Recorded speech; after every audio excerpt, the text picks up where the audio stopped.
깊이 있는 시선으로 오늘을 바라보는 뉴스퍼레이드 문을 엽니다. 오늘의 주요 뉴스 보시겠습니다. 야당 단독으로 국회를 통과한 할로윈 특별법이 오늘 국무회의에 상정될 예정입니다. 윤석열 대통령 거부권을 행사할 방침인 것으로 전해졌습니다. 네, 국민의힘 배현진 의원의 습격한 중학생이 부모 동의 아래 보호 입원 상태에서 조사를 계속 받을 것으로 보입니다. 검찰은 민주당 이재명 대표를 습격한 피의자에 대해 살인미수에 공직선거법 위반 혐의를 더해 구속 기소했습니다. 프로야구 기아 타이거스의 김종국 감독이 오늘 서울중앙지법에서 구속영장 실질 심사를 받습니다. 구단 후원 업체로부터 억대의 금품을 수수한 혐의인데 소속팀과 야구계는 충격에 빠졌습니다. 일제강점기 강제징용으로 희생된 조선인을 추모하기 위해 만들어진 일본 군마현 추도비의 철거 작업이 시작됐습니다. 시민단체의 반대에도 강제 철거가 되는 건데 다른 지자체 추모시설에도 영향을 줄 수 있다는 우려가 나오고 있습니다. 네, 저희는 잠시 뒤에 돌아오겠습니다.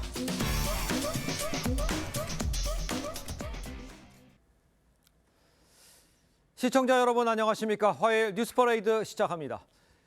이달 초 야당 단독으로 국회를 통과했던 할로윈 특별법이 오늘 국무회의에서 논의가 됩니다.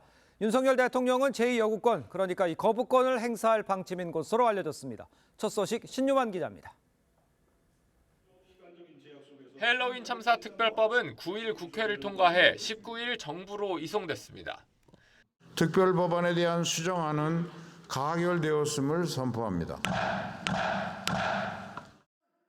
당시 여야가 할로윈 참사를 재조사하는 특별조사위원회 구성을 놓고 입장차를 좁히지 못해 야당 단독으로 특별법이 통과됐습니다.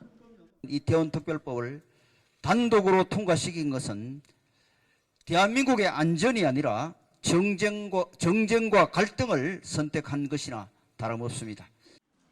정부는 오늘 국무회의를 열고 할로윈 특별법 제2요구안을 논의할 예정입니다.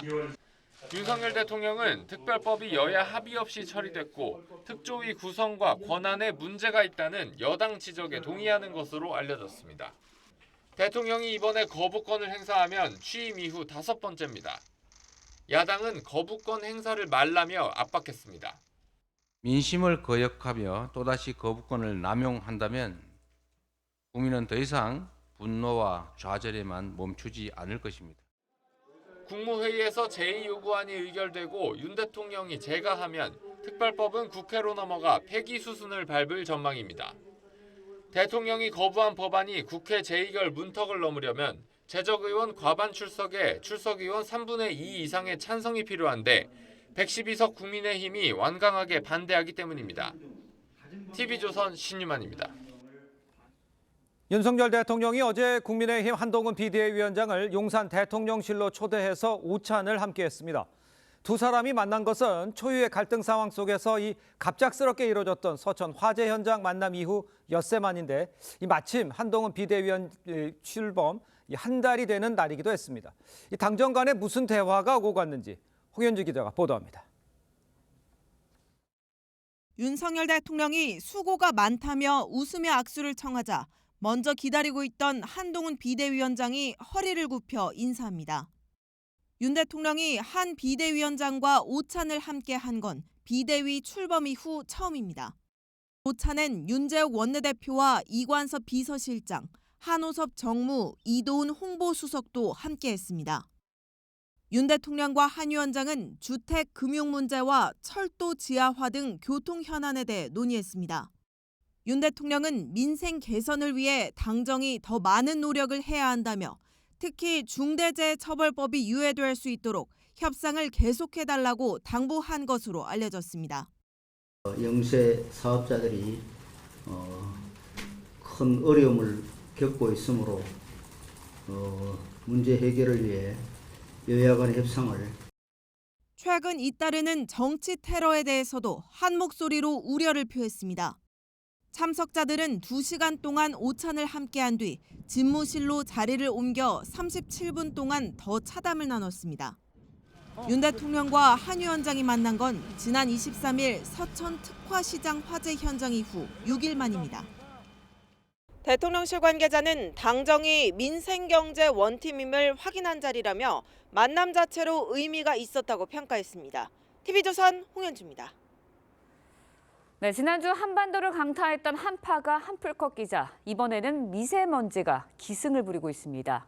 이틀째 전국 곳곳에 미세먼지로 몸살을 앓고 있는데 서울 광화문에 나가 있는 취재기자 연결해서 자세한 소식 알아보도록 하겠습니다. 임서인 기자, 지금 미세먼지 상태 어떻습니까? 네, 출근길 서울 시내에는 미세먼지가 뿌옇게 깔려 뒤에 북악산이 흐리게 보일 정도입니다. 초미세먼지 농도는 나쁨 수준으로 평소의 두세 배인 48 마이크로그램까지 치솟았습니다. 현재 서울의 기온은 영하 2도로 평소보다 2도가량 높아 추위는 덜해졌습니다. 낮 최고 기온은 서울이 7도, 인천 6도, 대전 8도, 부산이 11도까지 오르는 등 포근한 날씨를 보이겠습니다. 하지만 전국 곳곳의 미세먼지는 더 짙어질 전망입니다. 수도권과 강원 영서, 충청 지방과 전북, 대구 경북 지역에 걸쳐 초미세먼지가 나쁨 수준을 보이겠습니다. 공기 흐름이 북서쪽에서 남서쪽으로 바뀌며 중국발 스모그가 유입되는 건데요. 중서부 지역은 대기 정체로 국내에서 발생한 먼지까지 더해져 공기질이 더 나빠지겠습니다. 고농도의 초미세먼지는 목요일까지 이어질 전망입니다. 어린이와 노약자, 호흡기가 약한 천식 환자 등은 실외 활동을 삼가고 마스크를 착용하는 등 주의가 필요합니다. 서울 광화문에서 TV조선 임서인입니다. 윤석열 대통령과 한동훈 비대위원장 어제 용산 대통령실에서 오찬 회동을 가졌죠. 이 서천 화재 현장에서 만난 지 엿새 만에 재차 갈등 봉합에 나선 모양새입니다. 네, 두 분과 함께 정치권 소식 자세히 짚어보도록 하겠습니다. 최병목 정치평론가, 김상혜 전 민주당 부대변인 함께합니다. 안녕하십니까? 안녕하세요. 반갑습니다. 자, 먼저 어제 오찬 회동에서 어떤 이야기가 오갔는지 이 자리에 참석을 했던 윤재옥 원내대표 이야기를 한번 들어보겠습니다. 이 자리에서 대통령께서는 국민이 체감할 수 있는 민생 개선을 위해 당정이 배가의 노력을 해야 한다고 협력을 강조하셨습니다.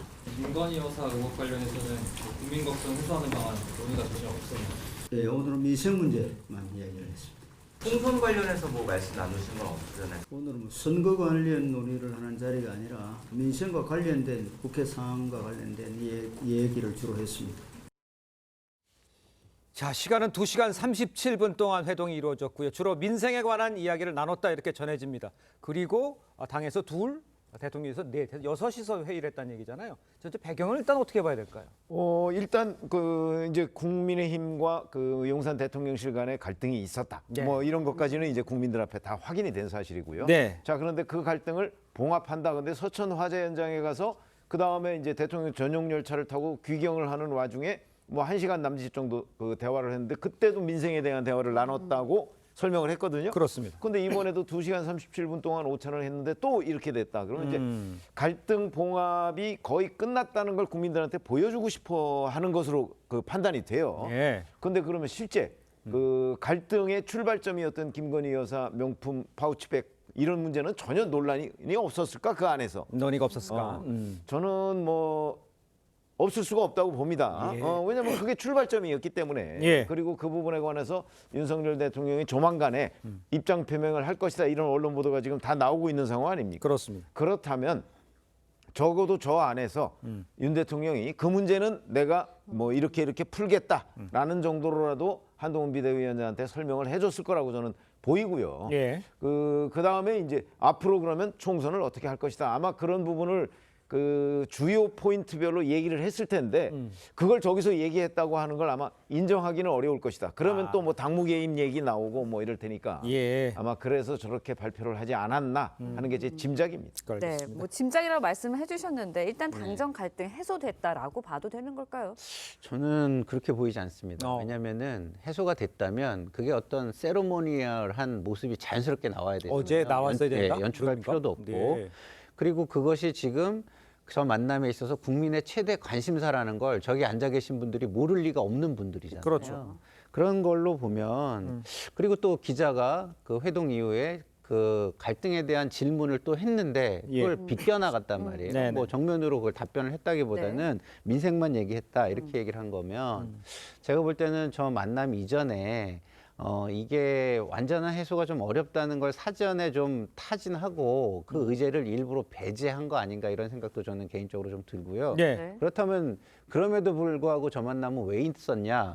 국민에게 부드러운 모습을 보여주기 위해서. 그러니까 일종의 그 스무딩 오퍼레이션이라고 우리가 하죠. 네. 그 직접적 처방이라기보다는 그거를 약간 분위기를 완화시키거나 좋은 모습으로 연출하는 그 정도의 역할을 하기 위한 만남이 아니었을까 저는 개인적으로 그렇게 생각합니다. 알겠습니다. 네. 그렇다면 이제 문제는 이제 공천 과정에서 이제 재충돌할 가능성이 충분히 있다 이렇게 해석을 할 수가 있을 것 같은데 평론. 그렇죠. 아니 김건희 명품 파우치백 문제도 재충돌할 가능성이 있습니다. 그거 문제도. 왜 그러냐면 윤석열 대통령이 만약에 입장 표명을 했는데 그게 국민 눈높이하고 전혀 맞지 않는다. 그랬을 경우에 국민의힘 또는 한동훈 비대위원장이 어떻게 나올 것이냐에 따라서 재충돌 여부가 결정이 될 거고요. 네네. 자, 그거를 이제 일단락했다고 본다면 예. 두 번째는 이제 공천이죠. 그러니까요. 공천에서 이제 용산 대통령실 출신들, 특히 윤석열 대통령과 가까운 사람들 뭐 있잖아요. 뭐 몇 명. 네네. 네. 자, 그 사람들 공천을 어떻게 할 것이냐. 그냥 이른바 양지로 그 사람들이 지금 다 지원을 했는데 그대로 놔둘 것이냐 거기서. 예. 아니면 그 사람들도 그 윤석열 대통령 정부에서 혜택을 받았으니까 예. 당신들도 험지로 가라. 뭐 이렇게 조정을 할 것인가. 이런 부분이 대단히 중요하죠. 왜 그러냐면 자칫 잘못하면 이제 결국 용산 대통령실만 뭐 당선이 유력한 곳에 그 차지하고 그러니까요. 나머지 사람들은 다 저 험지로 가는 거냐? 뭐 이러면 좀 불공정하다는 얘기가 나올 수가 있거든요. 예. 그러니까 이제 그걸 한동훈 비대위원장이 용산의 뜻을 그대로 충실하게 집행하느냐, 아니면 한동훈 비대위원장의 소신대로 그 정말 적재적소에 그 후보들을 배치하느냐, 이 여부에 따라서 이제 용산 대통령실에서 불쾌할 수도 있고 아니면 만족할 수도 있다. 아. 그러니까 거기에 이제 충돌 국면이 지금 우리가 예상을 할 수가 있는 거죠. 알겠습니다. 네, 뭐 재출동 국면 있다고 네. 말씀해 주셨는데 공천 신청이 일단은 시작이 됐습니다. 네. 그러면서 대진표가 약간 이렇게 보도가 되고 있어요. 그러면서 일각에서는 친윤은 좀 양지로 가고 비윤은 뭐 수도권이나 험지, 뭐 한강 벨트 이쪽으로 좀 미는 거 아니냐 이런 보도들도 이어지고 있는데 어떻게 보세요? 뭐 그건 현상을 해석한 거니까 현상만큼은 국민의 눈에도 그렇게 보일 여지가 상당히 있다. 저는 이렇게 보이고요. 네네.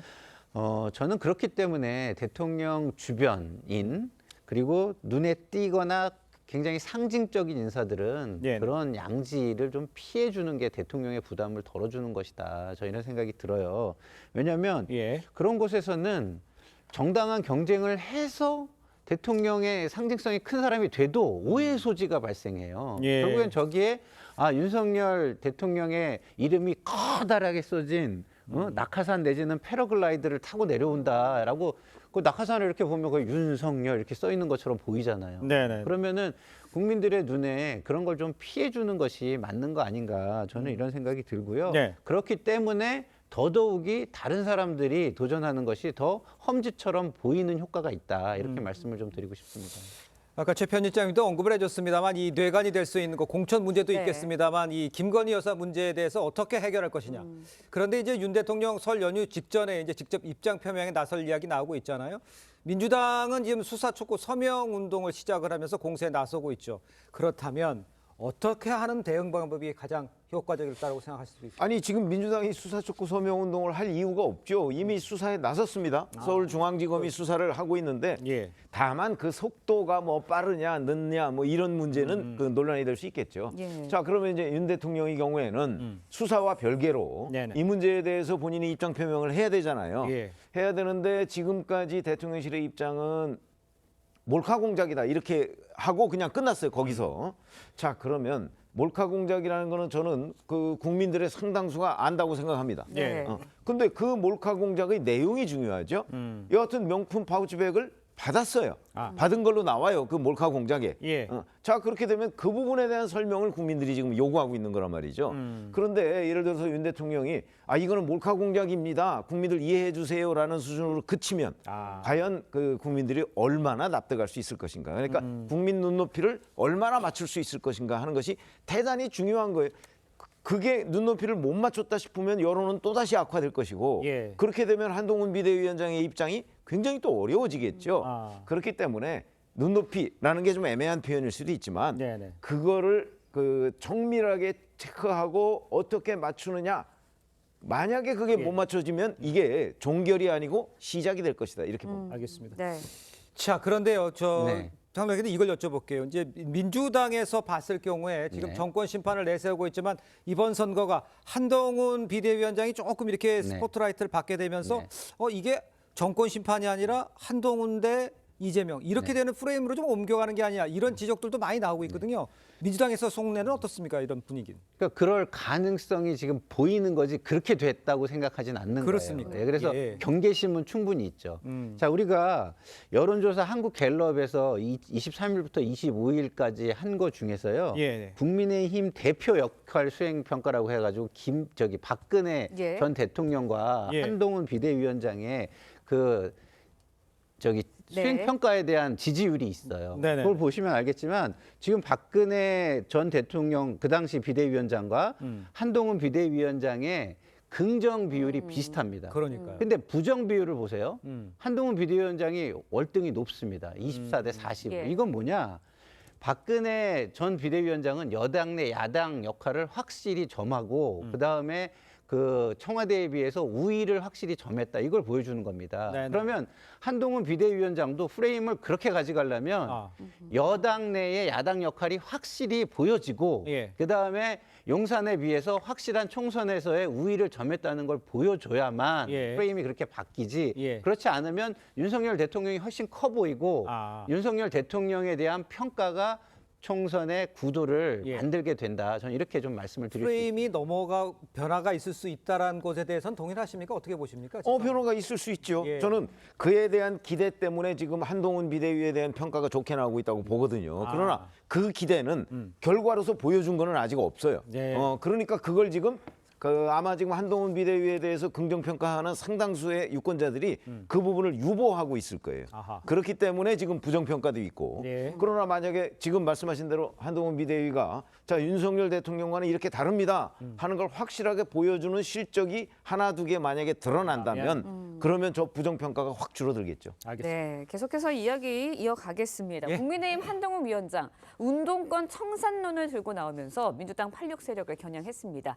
임종석 전 실장과 윤식식 전 의원을 예로 들었는데 한 위원장 발언과 임종석 전 비서실장의 이야기 이어서 듣고 이야기 이어가겠습니다. 임종석과 윤희숙 누가 경제를 살릴 것 같습니까? 자기 손으로 땀 흘려서 돈 벌어본 적 없고 오직 운동권 경력 하나로 수십 년간 기득권 차지하면서 정치 무대를 장악해온 사람들이 민생 경제를 말할 자격이 있는지 묻고 싶습니다.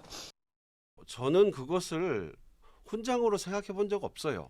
그 세대를 전부 묶어서 프레임을 씌우고 비난하고 중상모략하는 거는 구태 정치 중에 구태 정치죠. 경계하십시다. 예.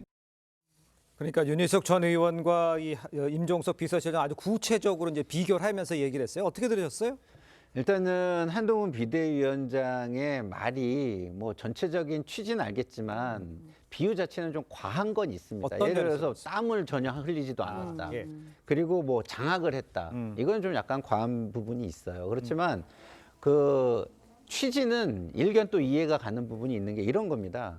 자, 일반 국민들 중도층의 시각도 뭐가 있냐면 운동권이 운동을 해가지고 민주화를 이뤘다. 다 박수 쳐주고 고마워하고 그거에 대한 보상을 해주기 위한 노력을 합니다. 그럼 그 보상이 없었습니까? 제도권에 들어와서 요직을 차지해가지고 지난 세월이 되게 많잖아요. 예. 그러면 운동권에서는 잘했다. 성과를 냈다. 좋습니다. 그럼 제도권에 들어와서는 어떤 성과를 냈는지 그걸 내놓고서 승부를 봐야 되는데 아직도 운동권이라는 것으로 승부를 보려고 하는 것 자체가 잘못됐다. 중도층은 이렇게 보는 거예요. 그러면 자 임종석 전 실장 같은 경우에 제도권에 들어서 요직을 차지하면서 마지막 요직이 대단히 그 중요한 자리 아니었습니까? 대통령의 비서실장이었습니다. 맞아요. 근데 결국에는 어떻게 됐습니까?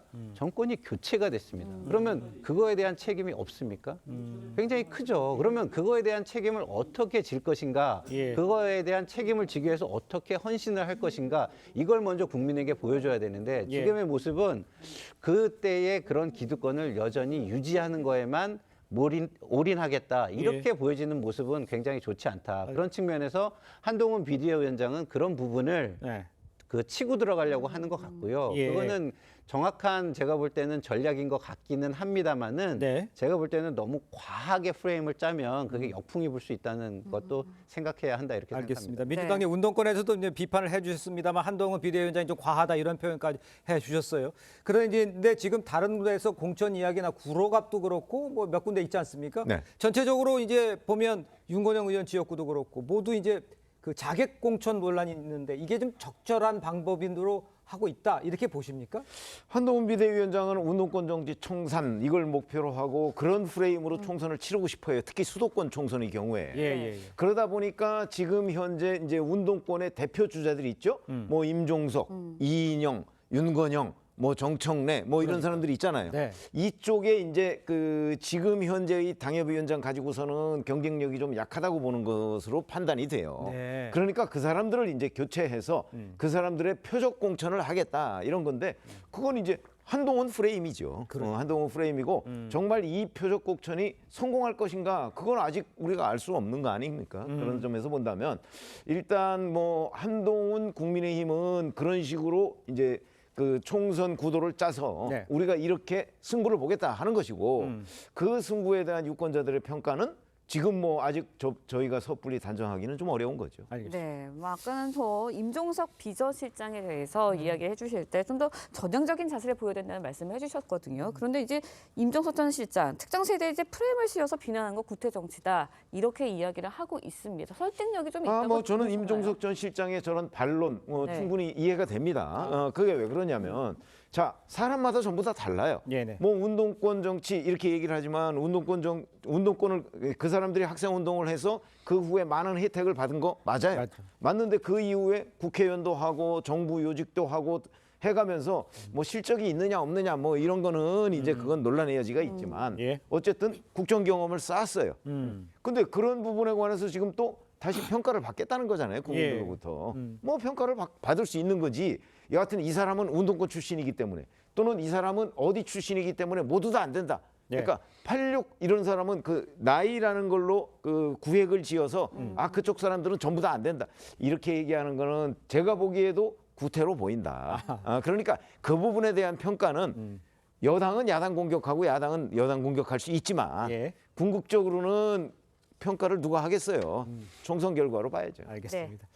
자, 여당뿐 아니라 민주당 내에서도 사실 이 86그룹의 대표 주자격인 임종석 전 비서실장을 향한 쓴소리 나오고 있죠. 당내 목소리를 한번 들어보겠습니다.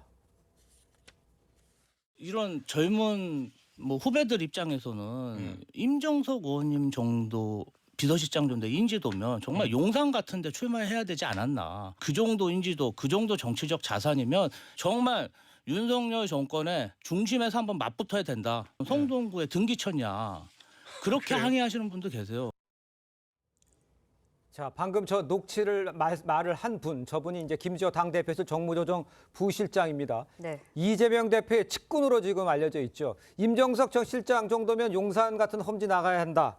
자, 이렇게 얘기한 것에 대해서는 글쎄요, 그 친명의 이야기를 대표적으로 했다. 이렇게 이해를 하면 되겠습니까? 그렇죠. 친명의 이야기를 했지만 제가 웬만하면은 이제 친명 이러면은 당내에서는 강자 측 내지는 주류 측에 속하잖아요. 당연하죠. 네. 그래서 강자가 약자에게 하는 말에 대해서는 저는 굉장히 비판적인 입장을 가지고 있는 사람입니다만은 저 얘기만큼은 제가 동의를 안 하기가 어려워요. 왜냐하면 제가 좀 아까도 말씀드렸지만 정권 교체라는 어마어마한 사건이 민주당에서 일어났습니다. 그 책임에서 자유로울 수 없는 분이 임종석 전 비서실장이고 그다음에 지금 저 김지호 부실장이 얘기한 것처럼 그 쌓아온 경력이나 무게나 상징성이나 이게 엄청 큰 분이기도 해요. 그러면 저런 분들이 보여줘야 하는 건 뭐냐?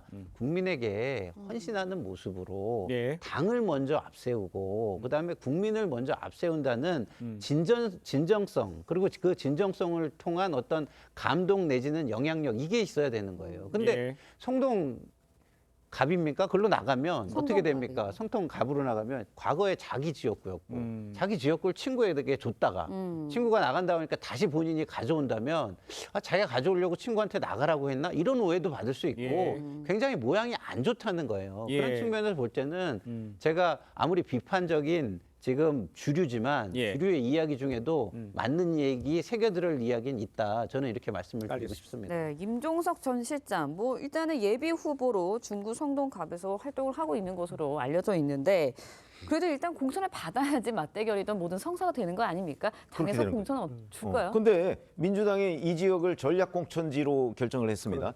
그 얘기는 일단 그 임종석 전 실장에 대한 전략공천을 위해서 그 지정을 했을 것 같지는 않고 아마도 임종석 전 실장을 그 지역에서 배제하기 위해서 전략공천지로 결정한 것이 아닌가 저는 그렇게 봅니다. 그렇기 때문에 이제부터는 전략공천지라는 게 이재명 대표가 그 자리에 아무나 하여튼 자기가 뭐 원하는 사람 갖다가 공천하면 되는 거예요. 그게 전략공천지입니다. 그러면 아마 임종석 전 실장이 저 자리에 공천을 받기가 쉽지 않을 것으로 보인다. 이렇게 보면 임종석 전 실장이 저 자리에 못 가면 뭐 이제 다른 선택을 해야 되겠죠. 그래서 저는 기본적으로 뭐 86그룹은 뭐 용퇴해라. 지금 뭐 김지호 정무조정실 부실장이 뭐 임종석 정도면 딴 데 가야 된다. 아니 그 다른 곳에도 지금 다 뛰는 사람들이 있어요. 그렇기 때문에 저는 기본적으로 자리 다툼이다. 친문과 친명 간의 자리 다툼이다. 이렇게 봅니다. 알겠어요. 친문과 친명 간의 자리 다툼이다. 그러면 제가 이렇게 여쭤볼게요. 피스프의 이재명 대표가 문재인 평산마을 방문하려다가 안 했잖아요. 그 후에 만남이 없지 않습니까? 그렇죠. 그러면 만남이 이루어지면 이런 부분에 대해서 특별히 이제 임종석 비서실장은 좀 갔으면 내줬으면 좋겠다라는 이야기도 들리는데 그렇다면 그런 부분에 대한 조정들이 있을 수 있나요? 그래서 제가 보건대는 아마 문재인 전 대통령을 이재명 대표가 만나면 문재인 전 대통령이 이 친문 세력의 이번 총선 공천에 관해서 어떤 형식으로든 이재명 대표한테 얘기하는 게 저는 있을 거라고 봅니다. 그렇게 되면 좀 분위기가 달라질 거다 이렇게 예상합니다. 알겠습니다. 자, 다음 소식도 빠르게 짚어보겠습니다. 제3지대 소식 짚어봐야겠습니다. 개혁신당 이준석 대표가요, 경찰, 소방 등 이 공무원이 되려면 남녀 모두 군 복무를 의무화하자 이런 제안을 했습니다. 이러니까 일각에서는 성별 갈라치기란 비판도 나오고 있죠. 어떻게 보십니까? 저 제안에 대해서. 저는 저거는 성별 갈라치기의 성격이 강하다고 봅니다. 그렇습니까? 왜냐하면 그 지금 현재의 불만이 쌓여 있는 쪽에 그 불만을 이용하기 위한 정책이잖아요. 그것만 강조한 정책이잖아요. 그러면 제가 볼 때는 그것만 강조할 것이 아니라 이런 부분도 있으니까 이렇게 가고 그다음에 현재에 그러면은 그렇게 갔을 때에 현재 제도에서의 부작용이나 이런 거는 이렇게 보완을 하고 이런 것들을 다 같이 고려한 정책 발표해야 된다고 생각을 하고요. 그리고 저런 정도의 논란이 있는 것은 한 번 정도는 공론의 장에서 걸러보면서 거기에서 반론도 들어보고 이런 것들이 이루어져야 불만 있는 사람들의 불만이 다른 사람들의 입장을 이해할 수 있는 기회를 주는 장이 만들어지는 거 아니겠습니까? 근데 그런 것도 없이 저렇게 불만만을 극대화해가지고서 정책으로 만든다. 그건 뭡니까? 정책으로 일부 계층, 국민 계층을 심판하는 것뿐이 안 되는 거예요. 근데 지금 정치인이 정책으로 국민을 심판한다? 이런 모습은 표를 위한 것뿐이 안 되는 겁니다. 그럼 표를 위한 갈라치기라는 말을 비난을 피하기는 좀 어렵다 이렇게 보여집니다. 알겠습니다. 네, 그런가 하면 이제 이준석 대표 앞서서 노인 무인승차 폐지 공약을 내놨습니다. 이러면서 뭐 세대 갈라치기다라는 비판도 일었거든요. 이준석 전 대표가 내놓는 이런 정책들 어떻게 보시나요? 그러니까 뭐 이제 노인과 청년 장년층을 갈라치기하고 남성과 여성을 갈라치기하고 지난 대선 때 이준석 대표가 냈던 거는 또 이대남과 이대녀를 갈라치고 뭐 이런 거 아니겠어요? 저는 이게 첫 번째 사실은 어떤 그런 갈라치기 DNA 뭐 이것도 관련이 있고요. 그다음에 또 하나는 지금 이준석의 개혁신당이라는 데가 현역은 한 명입니다. 그렇습니다. 아마 어떤 정책을 발표해도 기사가 안 될 겁니다. 그렇죠? 그 기자들이 잘 안 쓰죠. 그래서 저는 근데 이런 거 하면은 쓰거든요. 그런 노이즈 마케팅의 일환이다 이렇게 생각합니다. 알겠습니다. 노이즈 마케팅의 일환이다 이렇게 지적을 해주셨습니다. 자, 두 분 말씀 여기까지 듣겠습니다. 고맙습니다. 고맙습니다. 네, 국민의힘 배현진 의원을 습격한 중학생의 응급 입원 오늘 종료됩니다. 네, 습격 직후 심리 불안 등의 증세를 보여 경찰이 병원으로 보낸 건데 부모의 동의 아래 보호 입원으로 전환돼 당분간 병원에서 수사를 받을 전망입니다. 박재훈 기자의 보도입니다. 배현진 의원 습격 현장에서 바로 붙잡혀 서울의 한 의료기관에 응급 입원된 중학생 A군. 응급 입원 기한이 오늘 만료되는데 경찰은 보호자 동의를 얻어 보호 입원으로 전환해 조사를 이어갑니다. 경찰은 어제 부모가 입회한 가운데 A군을 두 번째 조사했습니다. 거주지인 강남 대치동 집도 압수수색해 노트북과 휴대전화 등을 확보했습니다. 경찰은 압수물을 디지털 포렌식해 A군 범행 동기와 공모 여부 등을 분석 중입니다. A군 부모를 상대로도 추가 조사를 진행했는데 상황에 따라 A군을 한두 차례 더 조사할 수 있다는 입장입니다. 이재명 민주당 대표를 습격했던 60대 피의자 김모 씨는 구속 기소됐습니다. 검찰은 김 씨가 범행 전 흉기 사용 연습을 했고 적어도 5차례 습격 기회를 노린 것으로 보고 있습니다. 자신의 부동산 사무실 옆 화단에 있는 나무에 사람 목 높이를 표시하고 수시로 칼로 찌르는 연습을 하였습니다. 검찰은 김 씨를 재판에 넘기면서 살인미수 혐의 외에 공직선거법 위반 혐의도 추가했습니다. TV조선 박재훈입니다. 네, 프로야구 기아의 김종국 감독이 오늘 구속영장 실질 심사를 받습니다. 구단 후원업체로부터 억대 금품을 수수한 혐의인데 현직 프로야구 감독에게 비리 의혹으로 구속영장이 청구되기는 이번이 처음입니다. 이다솜 기자의 보도입니다. 금품 수수 의혹으로 구단으로부터 직무정지 처분을 받은 기아 김종국 감독. 검찰은 배임 수재 혐의로 김 감독에 대한 구속영장을 청구했습니다. 한 커피업체의 구단 후원사 계약과 관련해 김 감독이 1억 원이 넘는 돈을 받은 것으로 검찰은 파악하고 있습니다.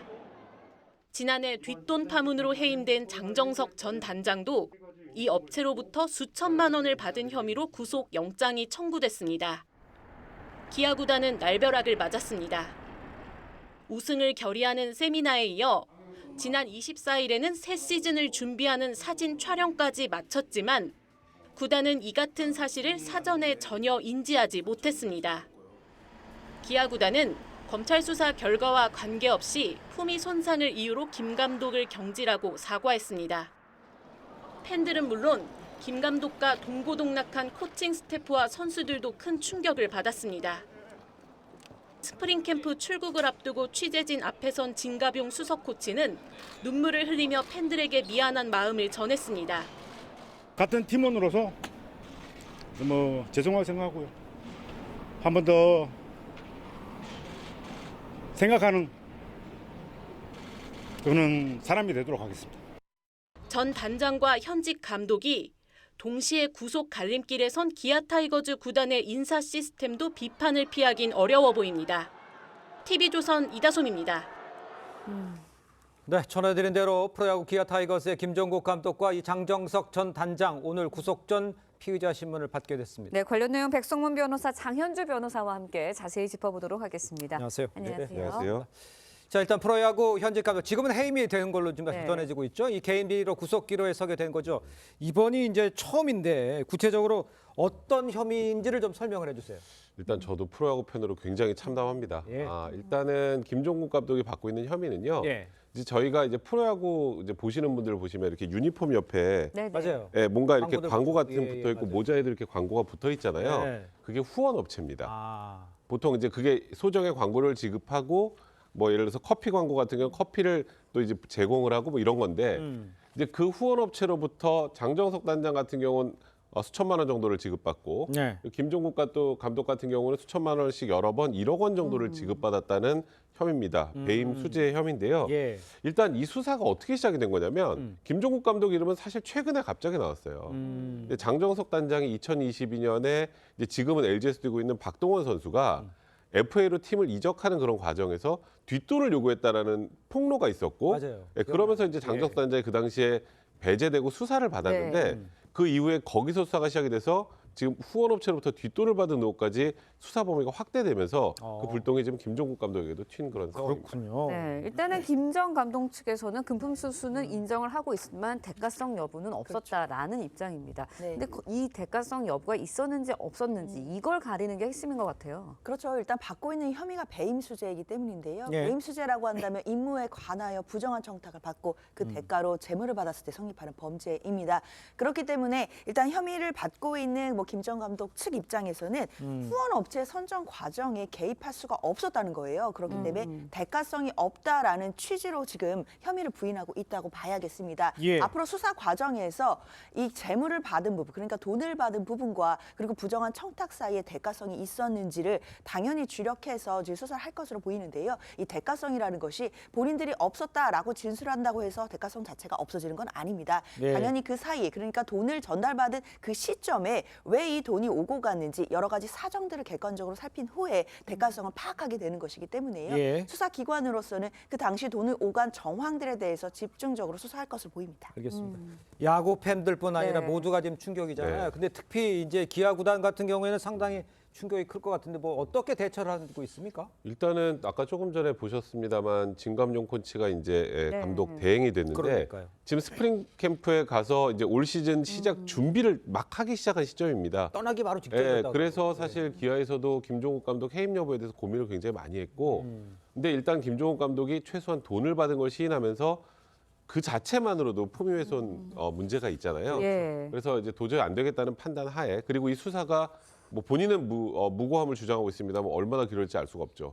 그러면 이제 말 그대로 구단 운영 자체가 불가능해집니다. 그래서 결국 해임하게 됐고, 네. 이제 기아 입장에서는 생각해 보면 프로야구가 시작이 되고 최초로 현직 감독이 구속영장 실질 심사를 받는 그런 상황이 예. 됐습니다. 예. 이에 대한 책임을 통감하고 이제 인사 시스템부터 전면을 다 들여다볼 생각이라고 하고요. 예. 무엇보다도 팬들에게 너무 죄송하다, 이런 것이 기아 입장입니다. 알겠습니다.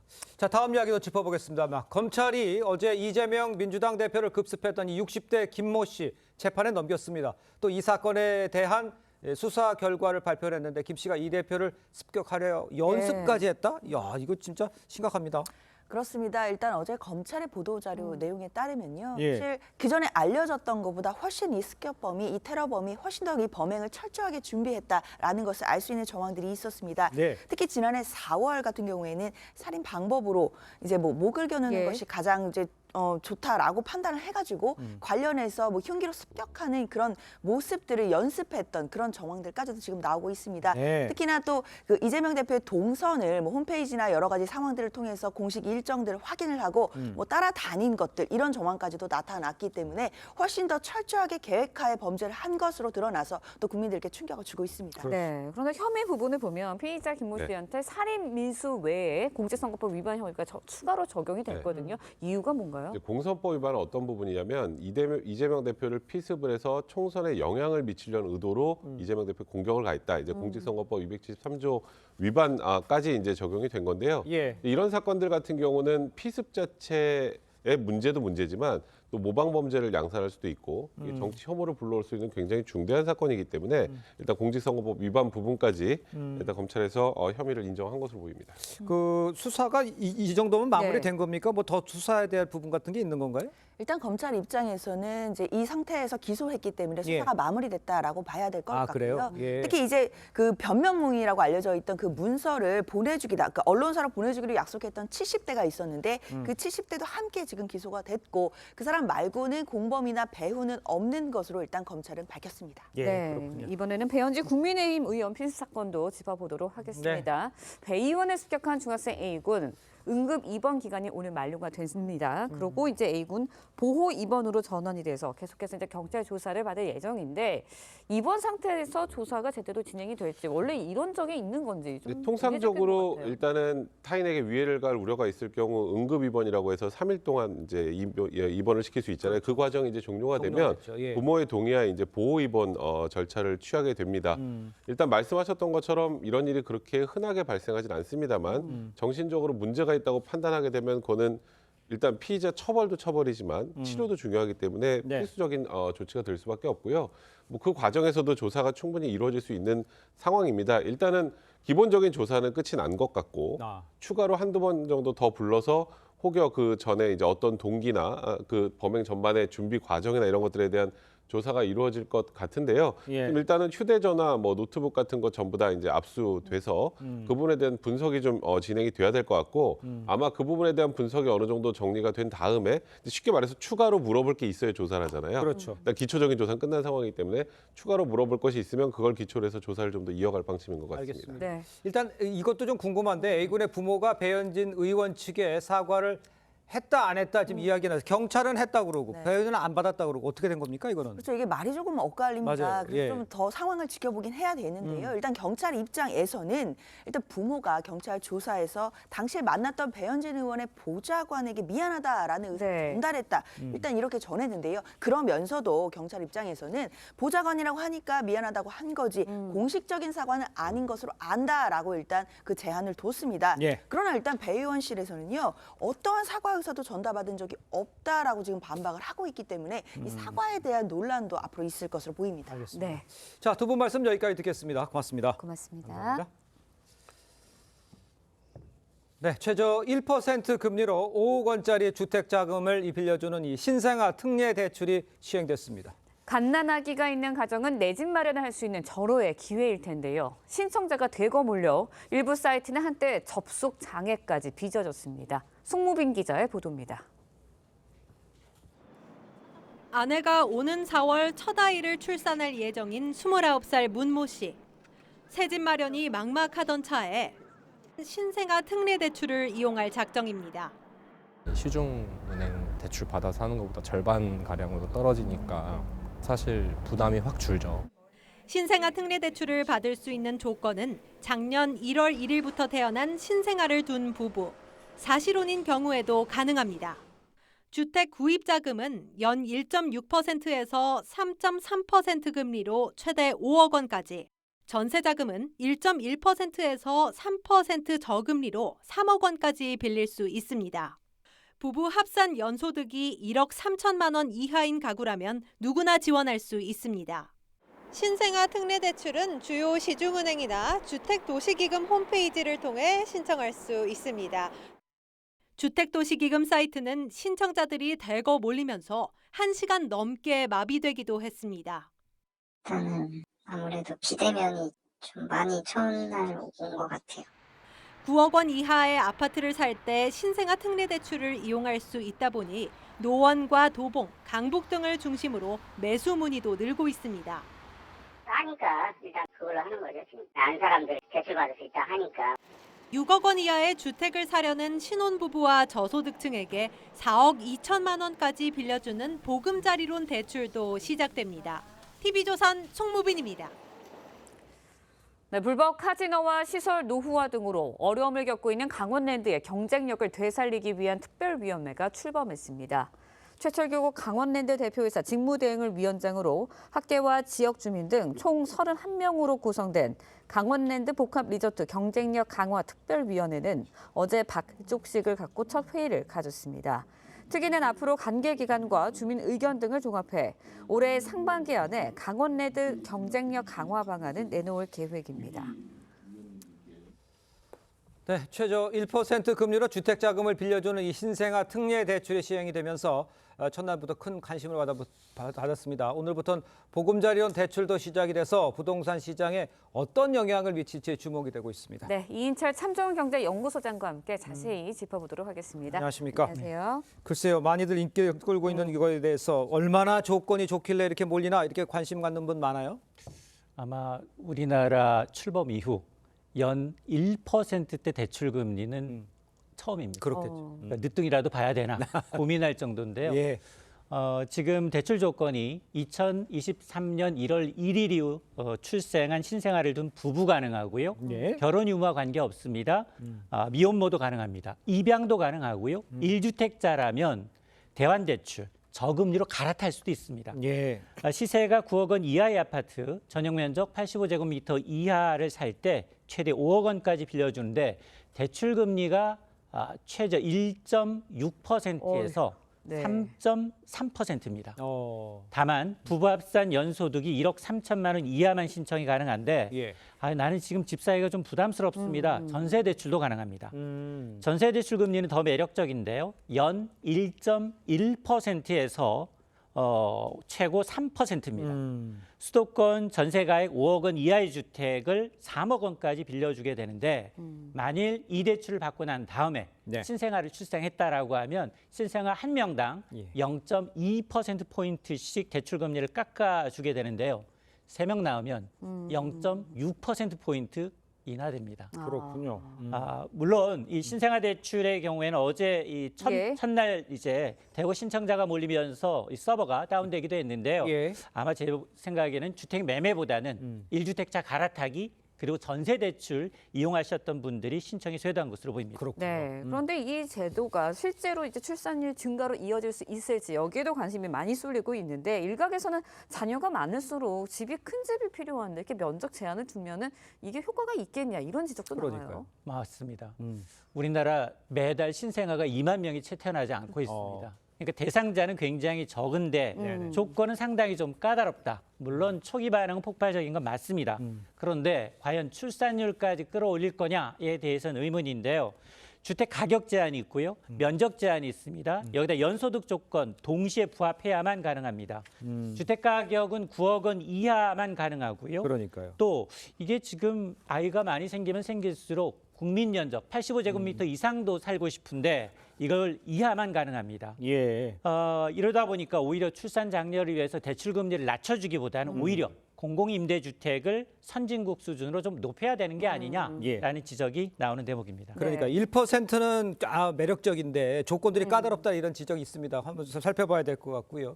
근데 오늘부터 보금자리론 신청도 시작이 되죠. 지난해 공급된 이 특례 보금자리론과는 어떤 차이가 있는지 이것도 좀 설명이 필요해 보입니다. 그렇습니다. 지난해 1년 동안 선보였던 특례 보금자리론의 가장 큰 특징이 뭐냐? 네. 소득 제한이 없었다라는 것이었습니다. 소득에 상관없이 9억 원 이하의 아파트를 구입할 때 최대 5억 원까지 연 4%로 빌릴 수 있어서 가계대출 급증과 수도권 집값 상승의 원인이 됐다라는 이제 지적이 잇따라서 폐지가 됐는데 오늘부터는 정책 모기지 상품 보금자리론이 재출시됩니다. 근데 조건은 특례 보금자리론보다 까다롭습니다.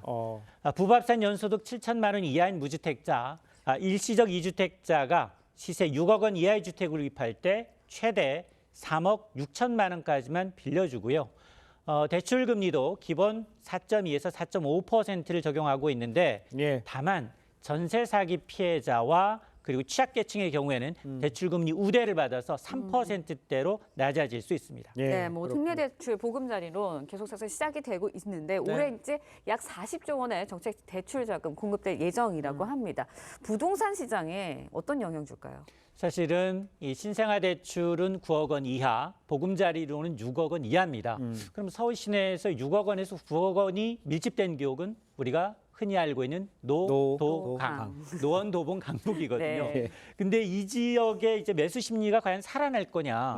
신생아 대출이 27조 원, 보금자리론이 최대 15조 원, 합치면 한 40조 원 남짓인데 특례 보금자리론보다는 한 10에서 20% 줄어들긴 했습니다. 그런데 영끌족이 모여들었던 노도강은 지금 고금리가 장기화되고 부동산 경기 침체 영향으로 투매가 나타나고 있습니다. 6억, 9억짜리 아파트가 1억 떨어지니까 2억 하락하는 아파트가 나타나고 있거든요. 그러다 매매가 급락에 의해서 경매 물건까지 이제 급증하고 있기 때문에 지금 이게 아무리 이 정책자금 대출을 문호를 넓혀 개방해 준다 하더라도 언발의 오줌 누기가 아니냐라는 지적입니다. 그렇게 언발의 오줌 누기라는 지적도 있습니다만 이 가계 부채가 증가하는 거 아니냐 정책금융 때문에 이거에 대한 이런 지적에 대해서는 어떻게 보십니까? 맞습니다. 지난해 특례 보금자리론이 주택 경기 좀 살려볼까 풀어줬더니 오히려 가계대출 급증의 원인, 단초를 제공했습니다.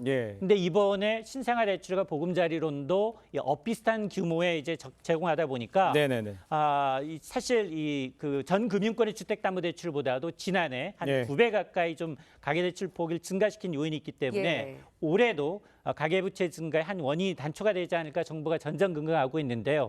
그래서 정부는 다음 달부터는 변동금리 대출할 경우에는 대출 한도를 대폭 줄이는 이른바 스트레스 DSR을 적용하기로 했습니다. 알겠습니다. 자, 이인철 소장님 말씀 여기까지 듣겠습니다. 고맙습니다. 고맙습니다. 네, 일제강점기 강제징용으로 숨진 이 조선인을 추모하는 일본 군마현 추도비 이 철거 작업에 들어갔습니다. 시민단체 반대에도 철거가 강행된 건데 다른 지자체 조선인 추모시설에도 영향을 줄 수 있다는 우려가 나오고 있습니다. 김자민 기자의 보도입니다.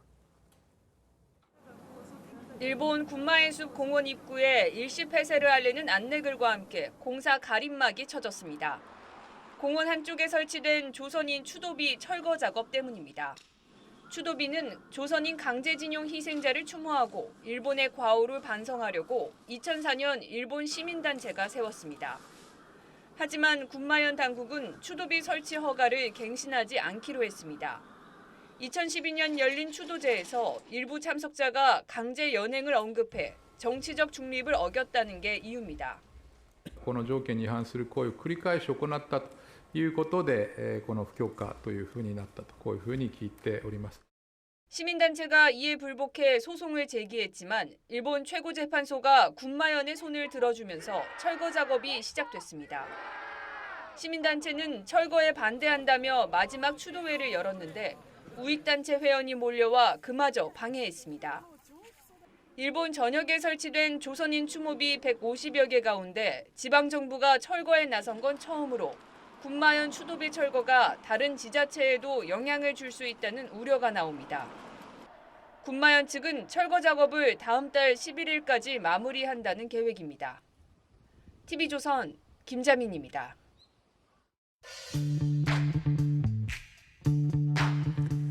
렌즈에 담긴 그 순간 그 의미를 짚어보는 시간이죠. 사진 기자가 선택한 아침의 한 장입니다. 오늘은 조선일보 사진부 조인원 기자와 함께합니다. 안녕하세요. 오늘 아침에 볼 사진 어떤 건가요? 네, 털복숭이 괴물 모습의 사람들이 춤을 추는 이곳은 불가리아의 페르니크입니다. 쿠킬이라고 불리는 이들은 악령을 쫓기 위해서 이런 모습으로 축제에 나온다고 하는데요. 어떤 사연이 있는지 사진을 보면서 말씀드리겠습니다. 해마다 이맘때면 불가리아 페르니크에서는 괴물 모습의 쿠케리들이 마을을 돌면서 춤을 춥니다. 악령을 쫓는 쿠케리는 무섭게 보이지만 사실 다산을 상징하는 양이나 염소를 형상화한 것입니다. 이 지역에 기독교가 전파되기 전인 기원전 5세기부터 그리스의 신인 바쿠스를 숭배하는 데서 비롯되었다고 합니다. 불가리아도 아직 겨울이지만 봄을 기다리면서 악령을 쫓고 건강을 기원하는 축제의 전통을 이어오고 있습니다. 네, 그런데 동유럽의 다른 나라들도 이런 가면 축제가 있다고요? 네, 루마니아에서는 새해의 행운을 빌면서 힘의 상징인 곰의 모습으로 춤추는 곰 축제가 있습니다. 또 체코에서도 얼굴에 색칠을 하고 요란한 복장으로 나오는 슈로베타이드 행진이 있습니다. 모두가 떠나는 겨울을 보내고 다가오는 봄을 축하하는 축제에서 유래된 것입니다. 네, 아직 겨울이지만 곧 찾아올 봄이 기다려지네요. 지금까지 아침의 한 장이었습니다. 추위가 풀리니 미세먼지가 기승입니다. 대기가 정체되면서 현재 수도권과 충청, 전북은 초미세먼지 농도 나쁨 단계에 보이고 있는데요. 점차 대구와 경북에도 미세먼지 농도가 짙어지겠고 광주에는 오전에 일시적으로 공기가 나빠질 수 있겠습니다. 오늘 전국이 맑다가 오후부터 차차 흐려지겠습니다. 동해안과 경남 동부로는 건조주의보가 계속 이어지며 대기가 매우 건조하겠습니다. 오늘 오후에 제주도부터 비가 내리기 시작해 밤에는 전남 지역으로 확대되겠습니다. 내일까지 예상되는 강수량은 제주도에 5에서 30mm, 그 밖의 지역은 5에서 10mm의 비가 내리겠습니다. 오늘 한낮 기온은 어제보다 2, 3도 정도 높겠습니다. 서울과 강릉이 7도, 대전 8도, 대구와 울산 10도 예상됩니다. 당분간 영동과 남부지방을 중심으로 비나 눈이 자주 내리겠습니다. 날씨였습니다. 네, 이상으로 화요일 뉴스 퍼레이드 마칩니다. 네, 저희는 내일 아침 7시 30분에 다시 찾아뵙겠습니다. 시청해주신 여러분 고맙습니다.